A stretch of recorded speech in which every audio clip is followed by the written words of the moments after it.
Good afternoon, everyone, and welcome back to the channel. So I want to sit down today. As I mentioned in the last video, I finished book 1 of Japanese from Zero, and I have now started book 2. I've been in book 2 for about a week-ish now, right around a week. And I've gotten through all of lesson 1. Yeah, all of lesson 1. I'm in the answer key right now. So I've gotten through all of lesson 1 now. Now, there's a reason it took me so long, and that would be because this lesson was actually really long, because it had a lot of review of a lot of the stuff that was covered in the first book. So once I got past all the review, then I started learning new stuff, but it took a while to work through everything. And it's also starting to throw a lot more, slightly more complicated stuff at you, which is great. I love that it's doing that. But it's nice I've been able to understand everything. Like, I'm reading some of the sentences and I'm able to understand them. One of the milestones that I like, one of the things that's making me feel good right now is, like I said, I'm watching anime without the subtitles, and I'm getting better and better about being able to pick apart the words and hear where the words actually are. Because normally, when you start listening practice like that, it will all, when it's not in your native language, it will all sound like it's just run together sentences. Like, it'll all just sound like blah, blah, blah, blah, blah. You won't hear any separation. It'll sound like one big, long word is all it'll sound like. So I've gotten to the point now, because I've been listening to that so much, and because I'm learning it at the same time, that I'm now able to separate the words. I can hear pretty much every individual word. Even if I don't know what they mean, I can hear pretty much each individual word. And that's been awesome. It's made me feel really good about my progress. And so it's kind of kept me motivated to continue to study. So, there's one thing that I wanted to talk about. So I've been using the Busuu language app, which I do still really like. But I haven't been using it for the past few days. And there's a reason for that. And for me, it's because, and it's not that I won't use it again. Like, I still will use it, just not quite yet. One of the problems that I've noticed with it, for me specifically, is that it tries to teach you a little too fast, from what I can see. And, like, a lot of this can be remedied by doing more and more review, but you're doing more and more review of the same words and the same ideas and things like that. And as you're doing that, and then all of a sudden it throws a completely new phrase at you, but it's not a single word, it's an entire phrase, becomes really hard because it doesn't do anything to drill that into your head. Like in this book, you can drill it into your head on your own. You can read that, and it actually does it for you too, is you'll learn a new phrase, and then it will give you a sentence that uses that phrase. So it starts to drill that into you, and then it will give you another sentence that uses that phrase, and another sentence that uses that phrase, or a verb, or whichever it is.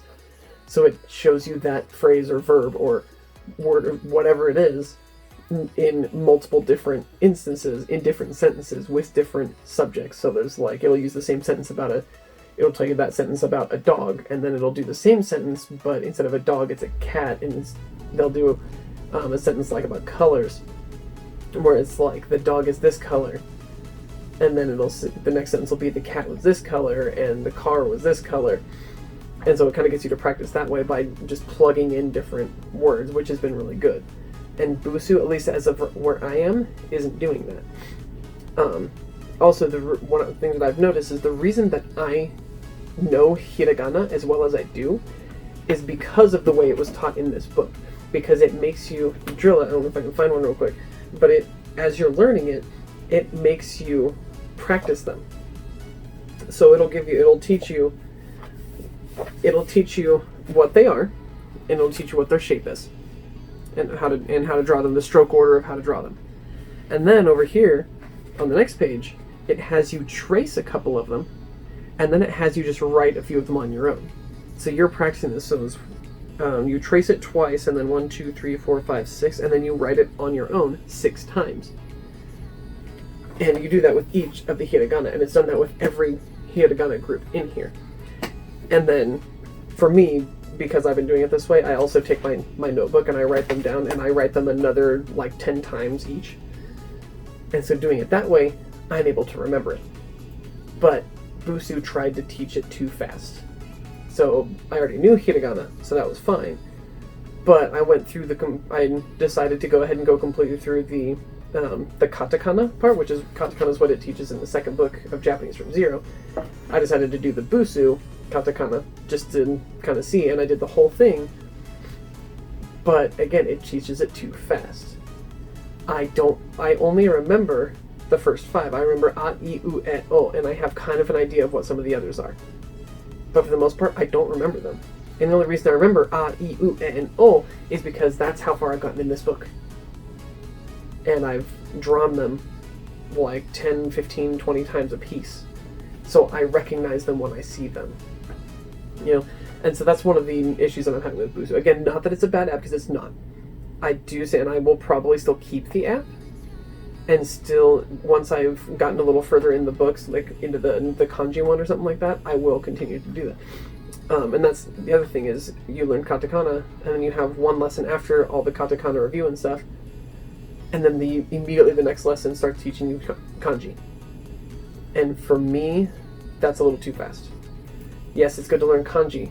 You need to have a grip on what these two alphabets are, what they're used for, and how they relate to the kanji. Because when you know these, kanji becomes a little less frightening. When you go into Japanese and immediately go, all right, well, let's learn the kanji, it will scare you.